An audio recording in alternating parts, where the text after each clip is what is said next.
रात के 12 बज चुके थे।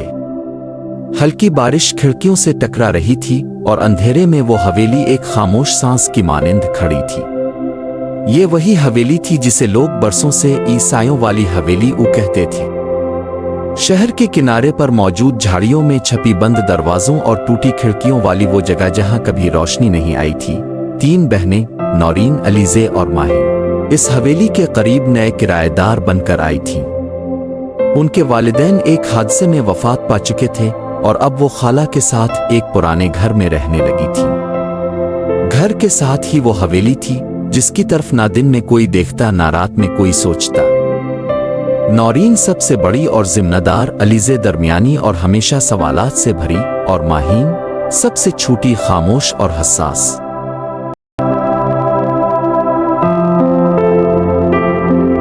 माहिन रात को अक्सर ख्वाबों में किसी के कदमों की आवाज सुनती और सुबह न खिलने पर उसका बिस्तर गीला होता जैसे वो डर से जागती हो। एक शाम अलीज़े ने हवेली के पीछे छपी एक दरार से अंदर झांक कर कहा, नौरीन, यहाँ कोई है। मैंने देखा है, वो सफेद कपड़ों में, बाल उसके चेहरे पर। नौरीन ने डांट कर कहा, बस करो खाला को परेशान मत करो, सब किस्से कहानियां हैं। मगर अगली रात माहिन गायब हो गई। दरवाजे पर कोई निशान नहीं, खिड़की बंद, सब कुछ वैसा ही था। मगर माहिन बिस्तर पर नहीं थी। पुलिस ने आकर छानबीन की मगर कोई सुराग ना मिला। खाला बेहोश, नौरीन टूट चुकी थी और अलीज़े सिर्फ एक ही बात दोहरा रही थी, वो गई है, वो इसे ले गई है।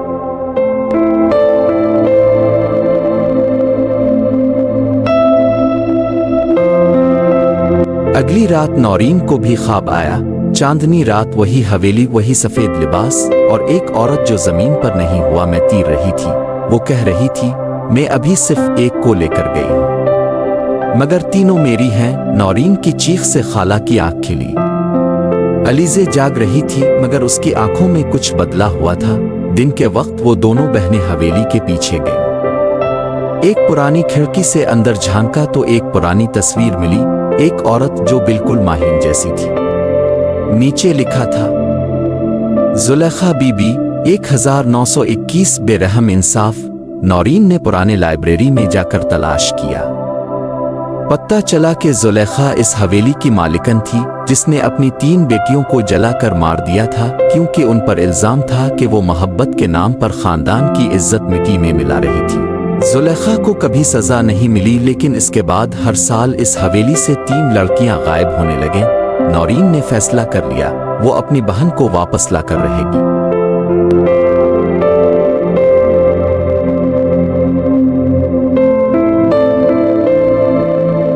रात को वो अकेली हवेली में दाखिल हुई। खिड़की की दर्ज से रोशनी गुजर रही थी। अंदर एक कमरा था जिसमें जमीन पर चाक से 3 दायरे बने हुए थे। हर दायरे के अंदर एक तस्वीर, नौरीन, अलीज़े और माहिन। फिर अचानक जुलेखा की आवाज गूंजी, मैं मां हूं। तुम जैसी बेटियों को मैंने खुद खत्म किया था। तुम तीनों सिर्फ धोखा हो और हर धोखा सजा का हकदार है। नौरीन ने लरसती आवाज में कहा, अगर तुम मां हो तो मोहब्बत क्या होती है तुम नहीं जानती। जुलेखा का साया रोशनी में बदलने लगा। अलीज़े जो इस वक्त तक जादू के जेर असर थी, अचानक चीखी, नौरीन पीछे देखो। रोशनी की तेज लपेट में जुलेखा का वजूद बिखरने लगा और जैसे ही दायरे टूटे, माहिन जमीन पर बेहोश गिर गई। जिंदा तीनों बहनें एक दूसरे से लिपट कर रो रही थीं। साया खत्म हो चुका था।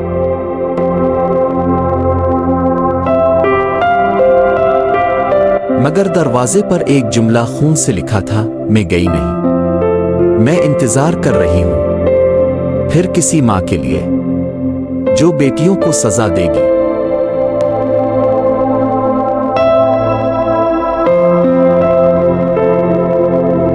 जब जुलेखा का साया बिखरा और माहिन वापस आ गई तो सबने सोचा कि कहानी खत्म हो गई। लेकिन अगले दिन सुबह माहिन ने कुछ अजीब सा कहना शुरू किया, वो अभी भी मेरे अंदर है। वो बोलती है, मुझे चीजें दिखाती है जो हुई ही नहीं थी। अलीज़े ने पहली बार हंसी से कहा, तुम्हें शायद सदमा लगा है, हम सब के साथ यही हुआ था। लेकिन नौरीन को कुछ खुटक रहा था। माहीन अब तन्हा बैठना पसंद करती थी, हाथों पर पुरानी लकीर सी बनने लगी थी। और एक रात नौरीन ने देखा कि वो नींद में चलते हुए हवेली के दरवाजे की तरफ जा रही है।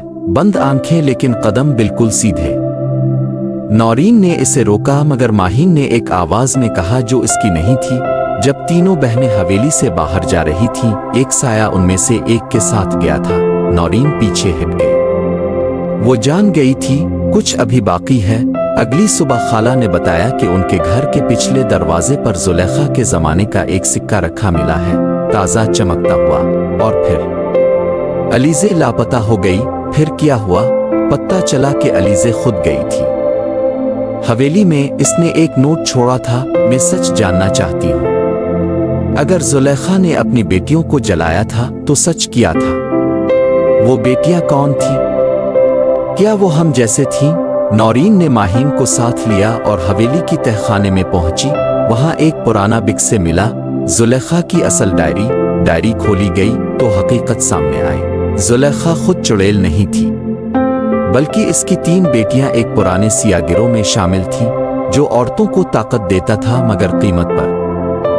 जुलेखा ने अपनी बेटियों को रोका, वो ना मानी। और जब एक ने जहर देकर मां को मारने की कोशिश की तो जुलेखा ने खुद उन तीनों को कैद करके जला दिया।